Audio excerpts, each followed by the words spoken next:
Fureur présidentielle dans un palace parisien, la nuit où Omar Bongo surprit son épouse en plein adultère. Omar Bongo Ondimba, président du Gabon pendant 42 ans, 1967 à 2009, fut l'un des piliers de la France-Afrique, ce système complexe de relations politiques, économiques et personnelles entre la France et ses anciennes colonies africaines. Maître incontesté de son pays riche en pétrole, Bongo était une figure de pouvoir immense, réputé pour sa longévité politique, sa richesse colossale, son influence diplomatique sur le continent, mais aussi pour son caractère complexe, mélange de bonhomie calculée, de ruse politique et d'une autorité qui ne souffrait aucune contestation, surtout dans sa sphère privée. Sa vie personnelle, marquée par plusieurs mariages, notamment avec Joséphine Kama, alias Patience Dabani, puis avec Edith Lucie Sassou Nguesso, de nombreuses liaisons et une progéniture pléthorique, était un sujet constant de spéculation et de rumeurs dans les salons feutrés de Libreville et de Paris. Parmi ces histoires qui ont circulé sous le manteau, l'une des plus spectaculaires et révélatrices du tempérament volcanique du président gabonais concerne une nuit d'orage dans un luxueux hôtel parisien, où il aurait découvert l'une de ses épouses en compagnie d'un amant. Cette anecdote, jamais confirmée officiellement mais racontée avec force détail dans certains cercles, offre un aperçu glaçant de la fusion entre pouvoir absolu, orgueil personnel et draps intime au sommet de l'État gabonais, et de la manière dont ces drames privés pouvaient se jouer loin du Gabon, dans le cadre privilégié mais potentiellement exposé de la capitale française. Cet article se propose de reconstituer cette scène fameuse, en explorant le contexte, les protagonistes présumés et le déroulement supposé de cette confrontation explosive, tout en rappelant la nature non vérifiée de ces événements. Pour comprendre la violence potentielle de la scène rapportée, il faut saisir qui était Omar Bongo. Petit homme par la taille mais géant par l'influence, il avait survécu à toutes les tempêtes politiques grâce à une habileté manœuvrière exceptionnelle, un réseau d'informateurs efficace, et une gestion paternaliste et autoritaire du pouvoir. Il se considérait comme le « père » du Gabon, et attendait de son entourage, y compris familial, une loyauté absolue et une déférence constante. Son rapport à la France était central. Paris n'était pas seulement la capitale de l'ancienne puissance coloniale, c'était son terrain de jeu, son centre médical, son refuge politique et le lieu où il gérait une partie de sa fortune et de ses réseaux. Il possédait plusieurs biens immobiliers somptueux dans la capitale et ses environs, et ses séjours parisiens étaient fréquents, souvent entourés d'une cour nombreuse, familles, ministres, conseillers, gardes du corps. Les grands hôtels parisiens, le Crillon, le Plaza Athénée, le Bristol, etc., étaient des lieux familiers où le président et son entourage prenaient leur quartier, bénéficiant d'une discrétion relative mais jamais totale. Sur le plan personnel, Bongo était un homme à femme assumé. Ses mariages officiels et ses liaisons notoires faisaient partie de son personnage public, presque un attribut de son pouvoir. Cependant, cette liberté qu'il s'accordait ne semblait pas s'étendre à ses épouses. L'idée qu'une de ses femmes puisse lui être infidèle, surtout de manière aussi publique et proche, aurait été vécue non seulement comme une trahison personnelle, mais aussi comme une atteinte insupportable à son honneur, à son statut de chef incontesté. Son orgueil était immense, et sa colère, lorsqu'elle était provoquée, pouvait être redoutable. La jalousie, doublée du sentiment d'être bafoué dans son autorité, pouvait le rendre imprévisible et violent. L'identité de l'épouse concernée par cette rumeur n'est pas toujours précisée dans les récits, ce qui ajoute au flou de l'histoire. S'agissait-il de Patience Dabani, la chanteuse et mère d'Ali Bongo, dont la relation avec le président connut des hauts et des bas avant leur divorce? Ou d'une autre épouse ou compagne influente? Quelle que soit son identité, la vie d'une épouse d'Omar Bongo était un mélange de luxe ostentatoire et de contraintes subtiles. Accès aux richesses, voyages, influence potentielle, mais aussi surveillance constante de la part de l'entourage présidentiel et nécessité de respecter un protocole et des codes stricts. Paris, pour ces femmes, pouvait représenter un espace de liberté relative par rapport à l'atmosphère plus contrôlée de Libreville. Shopping, vie sociale, rendez-vous discrets. Mais cette liberté était illusoire. L'entourage de Bongo, sa garde rapprochée, ses services de renseignement informels, avaient des yeux et des oreilles partout, y compris dans les couloirs des palaces parisiens. Toute relation extra-conjugale était un jeu extrêmement dangereux, car la découverte signifiait non seulement la fin des privilèges, mais potentiellement des représailles bien plus sévères. La disgrâce, l'isolement, voire pire, étaient des risques réels pour quiconque offensait personnellement le président. Imaginons le décor. Un de ces hôtels de grand luxe du triangle d'or parisien, où le Gotha mondial et les chefs d'État africains ont leurs habitudes. Suites opulentes, service impeccable, atmosphère feutrée. Omar Bongo et son épouse officielle, ou l'une d'elles, y séjournent, occupant probablement une suite présidentielle ou plusieurs chambres de haut standing. L'entourage habituel est là, garde du corps discret mais omniprésent dans les couloirs, conseillers, membres de la famille élargie. Pour le président, c'est un séjour peut-être lié à des rendez-vous politiques ou médicaux, ou simplement une période de repos et de gestion de ses affaires personnelles loin de Libreville. Pour son épouse, c'est l'occasion de profiter des attraits de Paris. Mais selon la rumeur, elle aurait profité de ce séjour pour retrouver un amant. L'audace de l'acte, si l'histoire est vraie, est stupéfiante, choisir le même hôtel que le président, un lieu forcément sous haute surveillance.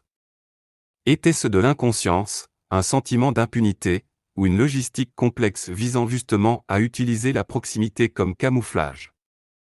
L'amant présumé reste généralement une figure anonyme dans les récits. Était-ce un Gabonais? Un Européen? Un membre de l'entourage? L'identité importe moins que le fait de sa présence, là où elle n'aurait jamais dû être. La manière dont Omar Bongo aurait appris la nouvelle varie selon les versions de la rumeur. Le tuyau, le plus probable est qu'il ait été informé. Par qui? Un garde du corps loyal, ou zélé? Un rival de l'épouse ou de l'amant cherchant à nuire? Un membre du personnel de l'hôtel soudoyé ou simplement observateur? L'information cruciale aurait été « Madame n'est pas dans sa chambre, elle a été vue entrant dans la chambre numéro X ». Ou même plus directement, « Madame est actuellement dans la chambre Y avec un homme ». La suspicion personnelle, une autre version, plus romanesque, voudrait que Bongo, peut-être suite à une absence prolongée ou un comportement suspect de son épouse, ait eu lui-même des doutes et ait décidé de vérifier.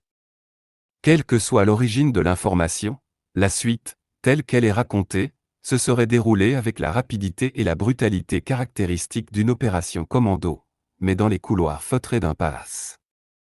La montée de la tension. Imaginez Bongo, recevant l'information. Son visage, habituellement jovial ou impénétrable, se durcit. La colère monte, froide et intense. Il donne des ordres brefs à sa garde rapprochée.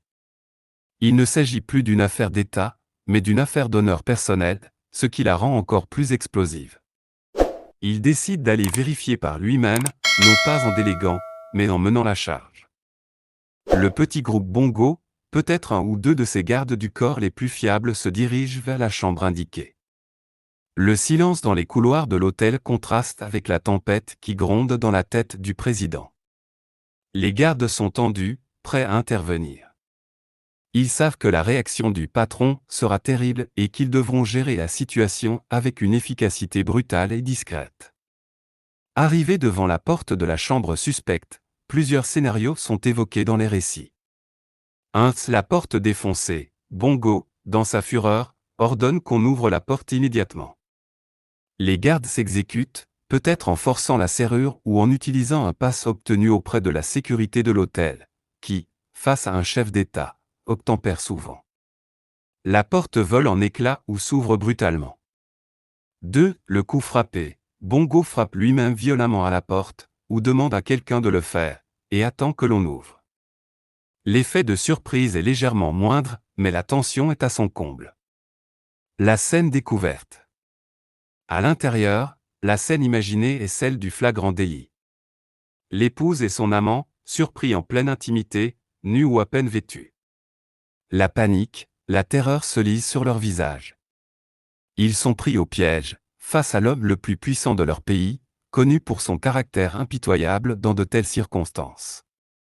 Ce qui suit, selon les rumeurs, relève de la violence pure. Insultes et menaces, Bongo explose. Les récits parlent d'un torrent d'injures ordurières, de menaces de mort explicites, hurlées en français ou dans une langue locale.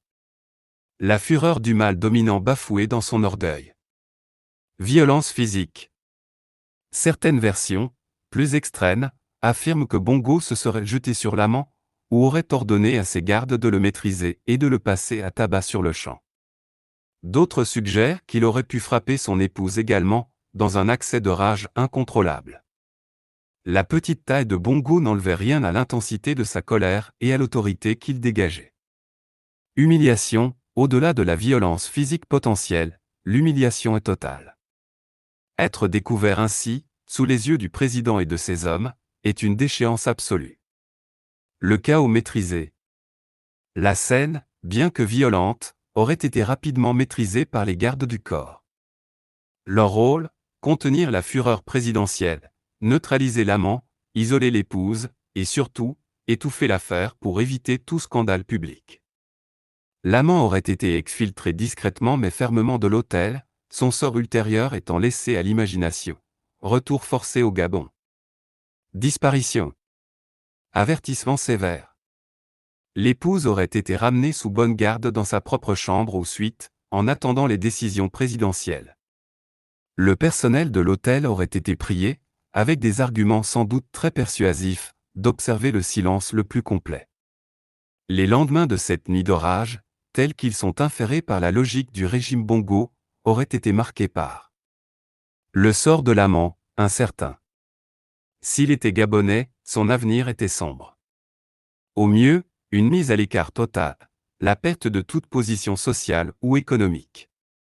Au pire, la prison, l'exil forcé, ou une disparition commode. S'il était étranger, l'affaire aurait pu être gérée plus diplomatiquement, mais avec une pression intense pour qu'il quitte le pays et ne revienne jamais. Le sort de l'épouse, la disgrâce était inévitable. Selon son statut et sa lignée, Patience Dabani avait une position forte en tant que mère de l'héritier présomptif, Édith Lucie était la fille d'un chef d'État voisin et allié. La sanction aurait pu varier. Cela pouvait aller d'une période de réflexion, forcée au Gabon, à une mise à l'écart progressive, voire à un divorce plus ou moins arrangé. La perte de confiance et d'affection, si elle existait encore, était définitive. Elle restait peut-être officiellement épouse, mais son rôle et son influence étaient probablement réduits à néant ou strictement contrôlés. Le silence officiel, jamais un mot n'a filtré officiellement sur cet incident. Le pouvoir de Bongo reposait aussi sur sa capacité à contrôler l'information et à maintenir une façade de dignité présidentielle, même si les coulisses étaient agitées. L'affaire serait restée confinée aux rumeurs de palais, aux confidences distillées par des témoins indirects ou des proches tombés en disgrâce. Le pouvoir renforcé, paradoxalement, de tels incidents, une fois connus dans le cercle restreint du pouvoir, pouvaient renforcer l'image d'un président qu'il ne fallait absolument pas trahir, même dans l'intimité. La peur de sa réaction imprévisible était un instrument de contrôle supplémentaire. Même si sa véracité est impossible à établir formellement, la persistance de cette rumeur est significative. Elle touche à plusieurs aspects sensibles. L'orgueil du monarque, elle illustre l'orgueil démesuré souvent associé aux dirigeants autocratiques, pour qui une affaire privée devient une affaire d'État et une atteinte à leur majesté. La vulnérabilité derrière la façade, elle montre que même les dictateurs les plus puissants peuvent être touchés dans leur vie intime, révélant une faille humaine, la jalousie, le sentiment de trahison, derrière l'image du pouvoir absolu. Paris comme scène, le fait que l'incident se déroule à Paris souligne l'importance de la capitale française comme lieu où se jouent les drames personnels et politiques des élites africaines de la France-Afrique, loin des regards, mais pas des oreilles, de leurs compatriotes. La culture du secret, l'absence de confirmation officielle et la circulation sous le manteau de l'histoire sont typiques des régimes où la vérité est une denrée contrôlée et où la rumeur devient un mode de communication parallèle.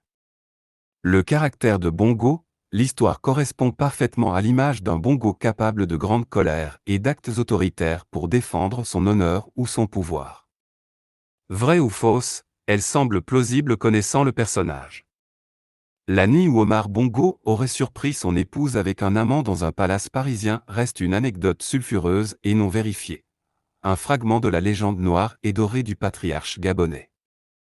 Qu'elle soit le reflet fidèle d'un événement réel ou une construction amplifiée par la rumeur, elle condense de manière spectaculaire les tensions inhérentes à un pouvoir absolu exercé pendant des décennies, la confusion entre la sphère publique et la sphère privée, l'importance démesurée de l'orgueil personnel du dirigeant, la violence latente qui sous-tend les relations au sommet, et le rôle ambigu de Paris comme théâtre des grandeurs et des misères des élites post-coloniales.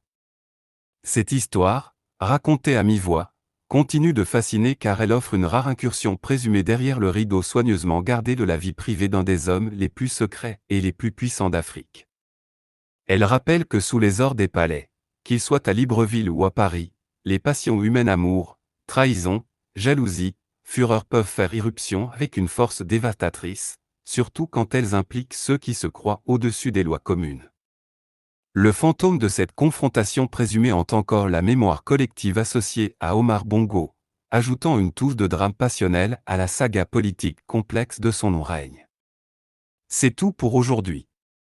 Laissez-nous vos commentaires en bas, ne manquez pas de vous abonner et de partager la vidéo. Merci et à la prochaine.